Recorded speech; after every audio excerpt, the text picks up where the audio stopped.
Testament, alam natin po mga kapatid, at kilala natin to mga kapatid, God wrote His first love letters para sa mga Israelita mga kapatid, at ipinadala po niya itong love letter niya ito sa pamamagitan po ni Moses. Ano itong love letter na ito na ginawa ng ating Panginoong Diyos na buhay? Ang content po nito mga kapatid of 10 Commandments was about the don'ts of God. O, sino pong nakakaalam yung 10 Commandments na yan? Ang sinasabi niyang puro donut. Do not kill, do not steal, do not, yung puro mga donut. Do not covet thy neighbor's wife, do not lie, puro donut po mga kapatid. Donut. Amen po. Yan po first letter po ng ating Panginoon sa mga Israelites and even for us as well.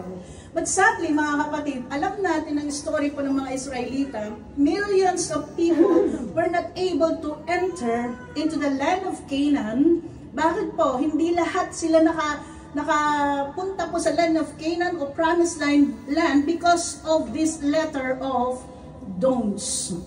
That's why once again, in the Old Testament, God wrote and sent His letter to Prophet Isaiah. At ang content na ito mga kapatid, the message was, for unto us a child is born, unto us a son is given, and the government will be upon His shoulder, and His name will be called Wonderful, Counselor, Mighty God, Everlasting Father, Prince of Peace. Now, it's about the coming of Messiah. Now, mapapansin po natin mga kapatid, sabi po sa John 3:16, for God so loved the world that He gave His only begotten Son, that whoever believes in Him should not perish but have everlasting life. So the word used is gave. Kung titingnan natin, gave. But then in the book of Acts chapter 10 verse 36, the word which God sent to the children of Israel, preaching peace through Jesus Christ, He is Lord of all. So, in other words, mga kapatid, yung ginamit na gave, and now nabasa natin po yung sent. Kasi kung pag-uusapan natin po ang letter po, ay pinapadala po. Kaya sent po ang ginamit as far as the Lord is concerned. Matthew chapter 15 verse 24, but He answered and said, I was not sent except to the lost sheep of the house of Israel. Now, in other words, God, in the person of Jesus Christ, served as the love letter of God for mankind. The living love letter para po sa sangkatauhan po. Amen po? Yung ating amang nasa langit, in the person of Jesus Christ, sa pamamagitan ni Kristo Jesus, na siya as the love letter of God para sa ating pong lahat. That's why, ang ginawa po niya, inactualize po niya mga kapatid, yung letter na yan, yung kanyang love letter sa papaano pong paraan niya, inactualize po. Now, in His earthly ministry, He became the letter of concern. Bakit ko po sinabing He is the letter of concern? Kasi pag sinabing concern, yun po ang reason kung bakit po si Jesus Christ ay nag-heal po siya ng maraming tao. During in His earthly ministry, nagpagaling po siya ng mga ketongin, ng mga paralitiko, ano pa? Nagpagaling na yung dinudugo for 12 years, pinagaling po niya. At yung mga inaalihan po ng mga evil spirit. Kaya sinabi kong He was the letter of concern. Pangalawa po, He is the letter of understanding. Now, that's why siya po ay nagturo. During His earthly ministry, nagturo po siya with patience and with long suffering. Amen po? Ang Diyos po natin, ba't siya nagturo mga kapatid na napakahaba ng kanyang pasensya at merong yung kasama po ang long suffering. Because the people spiritually blind. at bingi ang mga tao spiritually blind. Parang tayo rin po. Amen po? Noong una, hindi naman po tayo agad nag-praise the Lord. Amen po? Ilang beses po tayong inakay. Ilang beses po tayong in-invite po mga kapatid. Di ba spiritually blind po tayo dati mga kapatid? Pero dahil po sa pagtsatsaga ng ating Panginoon, sa mga instrumento po niya mga kapatid, hindi tayo binitiwan. Na talagang nagpupursige yung mga anak ng Diyos. Ginagamit niya tayong lahat. Na hindi tayo nagsawa sa isang soul. Nagtyaga, ano pa, yung long suffering. Pati sa prayer, napakahaba. Napakahabang panalangin bago pa tayo nag-praise the Lord. Sino pong nagtyaga sa atin? Hindi naman po yung, although ginagamit instrumento tayo, pero sa totoo lang, ang Diyos na po yun, na kumikilos sa atin po, na sobrang pang-unawa po niya sa atin. Ano pa? Thirdly, He was the letter of sacrifice. So we all know about sa nangyari po sa Kanya, that's why He displayed at the cross of Calvary kung paano po siya nag-sacrifice sa atin for the sake of other people at sa ating lahat po mga kapatid. Kaya ang Lord natin hindi na niya kailangang sumulat. Hindi na niya kailangang isulat pa. Pero yung sulat sa Kanya nakikita mismo. Nababasa natin yung message po niya mga kapatid sa pamamagitan po ng Kanyang mga ginagawa. So yung sacrifice po niya mga kapatid, para ipakita po sa atin at para mabasa natin kung sino talaga si Jesus Christ. And the fourth, He was the letter of forgiveness. Dito, marami po ang bumabagsak. Sino na po nakapasa dito? Ay, parang walang mga nakapasa. Mukhang ipinapasa pa. Parang nahihinapan tayo dito Amen po? No matter how grave your sin is, ang Lord natin, He is willing. Andun pa rin siya, is willing and able to forgive your sin. Amen po? Ang Lord natin, kahit gaano pa kabigat ang kasalanan po natin sa Diyos, pag tayo po lumapit sa Kanya, andun kaagad yung Kanyang kapatawaran. Remember Mary Magdalene? Makasalanang babae because of adultery. Dinuro-duro siya ng mga tao at dinala siya kay Jesus Christ. Pero ang sabi ng Lord sa kanila, sino man sa inyo ang hindi nagkasala, ang siyang bumato sa babaeng ito. May bumato ba sa kanya? Wala. Bakit po? Kasi alam ng bawat isa rin na ang lahat po ay nagkakasala. Amen po? Kaya ang Diyos po natin, ganun siya magpatawad po sa atin.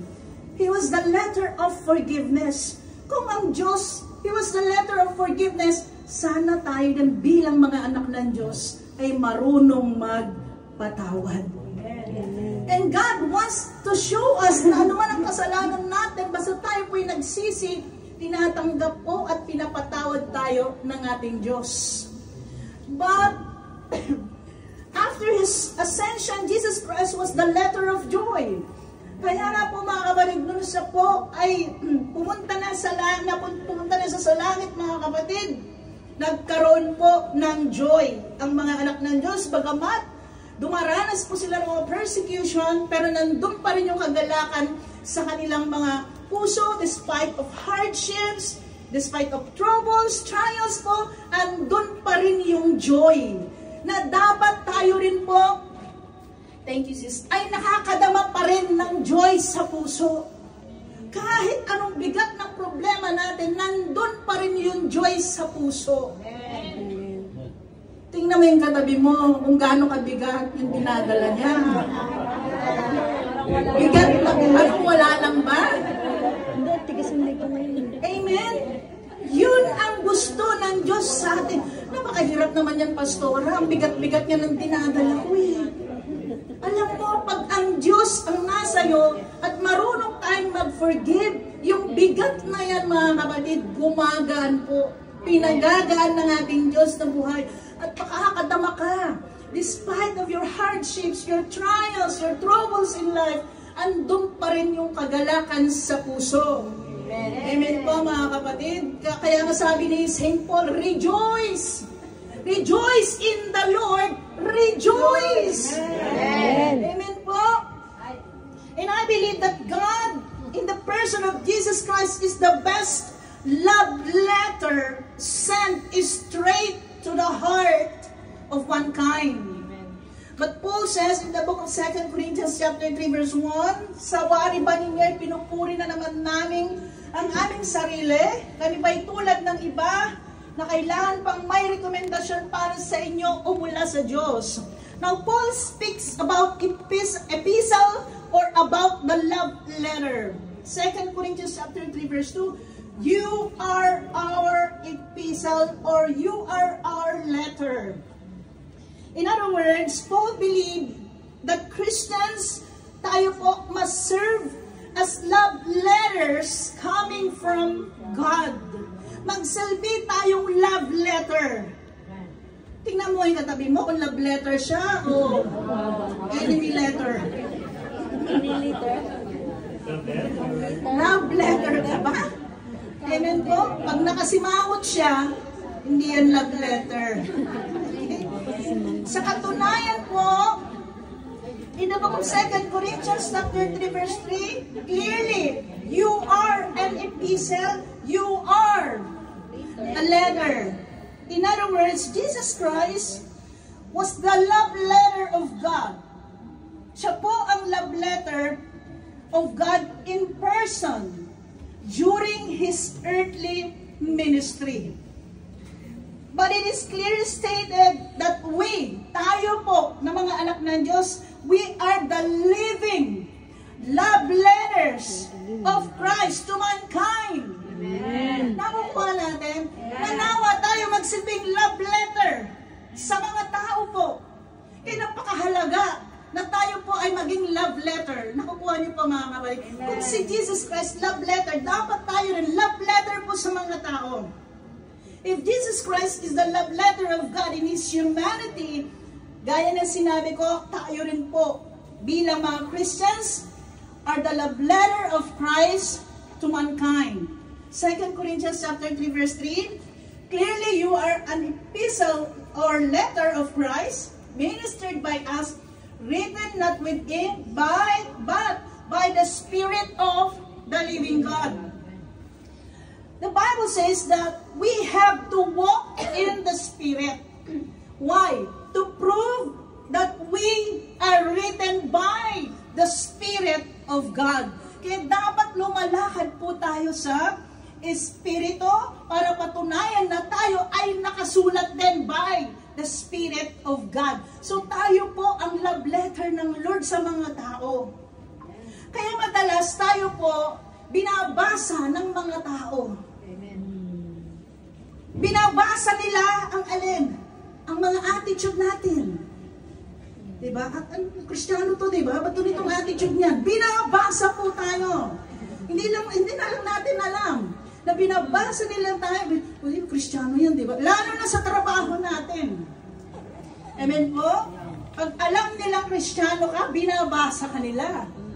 Ay, ba't ito Kristiyano to? Ba't ganito ugali na ito? Ba't ganyan ang itsura niya, nakasimangot?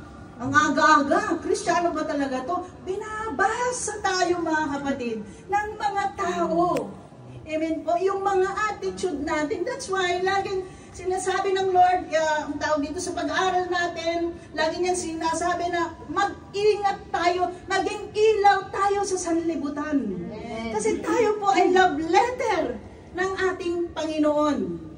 Pag sinabing love letter tayo, that means we must be full of love. Amen po. Nandun yung pagmamahal talaga, kagaya po ni Kristo na dapat makita po sa atin. Eh kaso, pagdating sa trabaho, nakasimangot tayo,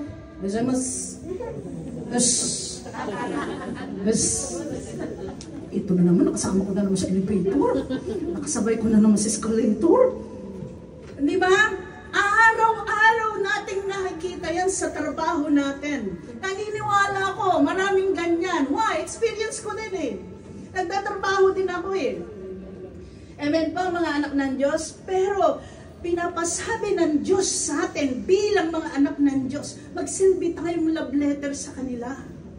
Amen po. Binabasa po kung ano ugali natin. Kagaya nga na ito mga kapatid. Napakalungkot mga kapatid. Because the Church of God nowadays, andyan pa rin po yung alin. Full of bitterness. Sa bagay, marami ang palaya ngayon. Murang-mura. Amen po. Bitterness, envy, worldly jealousy, indifference, fear of suffering, and unforgiveness.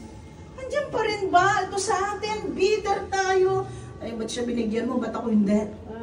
Ba't siya niligaruhan mo? Ba't ako hindi? Ba't siya Louis Vuitton? Ba't ako Happy and Shop lang? Amen po. Andun pa rin. Ba't siya? Ba't ako? Wala pa. Ba't ganun?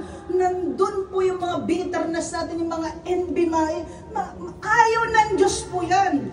Tingnan natin kung saan tayo check pa po dyan. Kailangan ma-overcome natin po ito mga kapatid. Yan po ang nakikita. Kaya nangyayari, marami ang nagkagalit. Because of bitterness, envy, indifference. Hindi talaga tayo pwedeng magkakapareho. Amen po. Iba-iba talaga ang ugali nating lahat. Amen po. Kaya kung tayo po magkakagatan dito, ay mauubos po tayo. Amen po. Ayan pa ba tayo? Kasi iba-iba talaga eh. Hindi tayo magkakapareho. Kaya nakalagay siguro sa Bible na nandyan yung ating pagtsatsaga sa bawat isa. Pray one another. Magpanalanginan kayo, magpaalalahanan kayo. Kasi nga iba-iba po tayo ng mga ugali.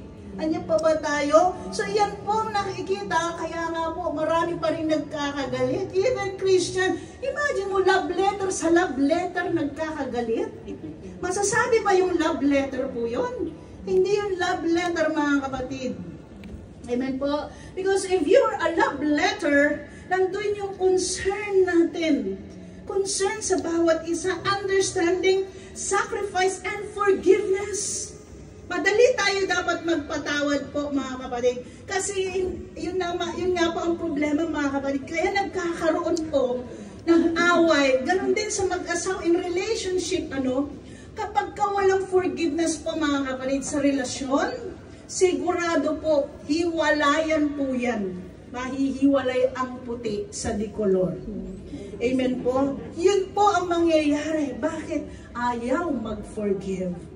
Amen po. But one thing we need to know in the book of 2 Corinthians chapter 3 verse 3, clearly you are an epistle or letter of Christ, ministered by us, written not with ink, but by the Spirit of the living God, not on tablets of stone, but on tablets of flesh, that is of heart.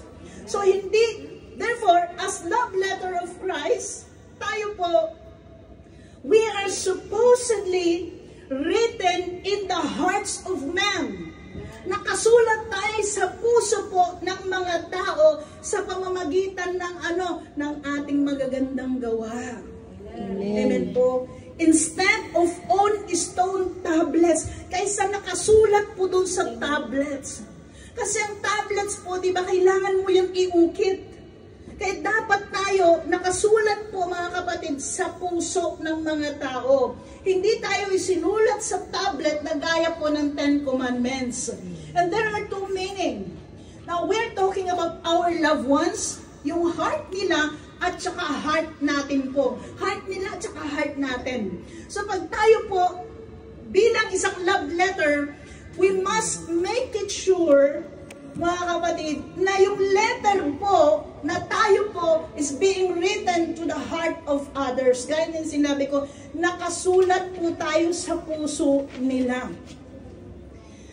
Mga kapatid, sa puso, hindi po sa tablet. Bakit ko po sinabing puso? 2 Corinthians chapter 3 verse 6, who also made us sufficient as ministers of the new covenant, not of the letter, but of the Spirit. For the letter kills, but the Spirit gives life. So love letters on tablets, though written because of love, sinulat ng Diyos yun, bagamat sinulat niya because of love, but it kills. Pumapatay po. Because it's plainly a letter of restriction. Pumapatay po lalo na pag masama ang loob natin. Pag may sama tayo ng loob, mga kapatid, pumapatay po yun. Pwede tayong patayin. Spiritual po natin dahil sa sama ng loob. Amen po? Sa mga tao ngayon, makikita natin, dahil sa sama ng loob, dahil sa galit po mga kapatid, pumapatay. Pati magulang niya pinapatay. Pati anak pinapatay. Ganon kagrabe po ang galit. Kapag umiral sa tao po yung galit talagang pumapatay. Ang sama ng loob pumapatay po talaga.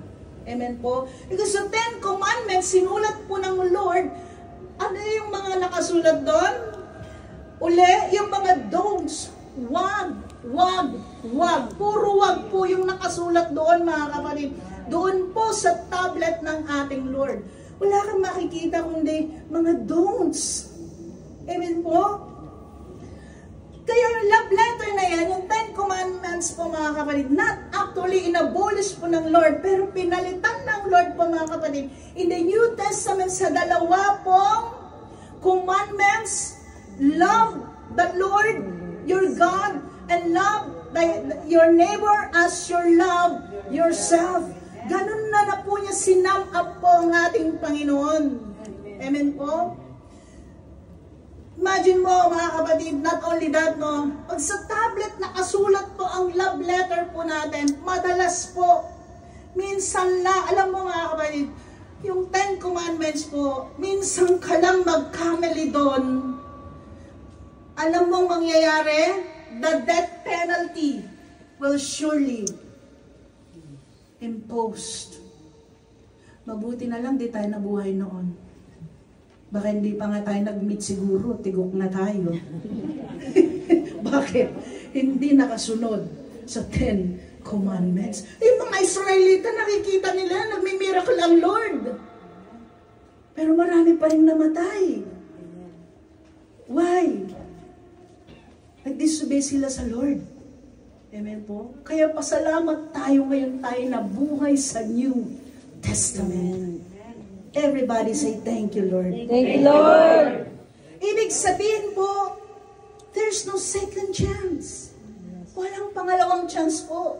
Yung 10 Commandments na yon. And this kind of letter, yung gaya ko din sinabi ko, does not provide second or third, fourth chances. Wala, as in wala. Amen po. Ibig sabihin,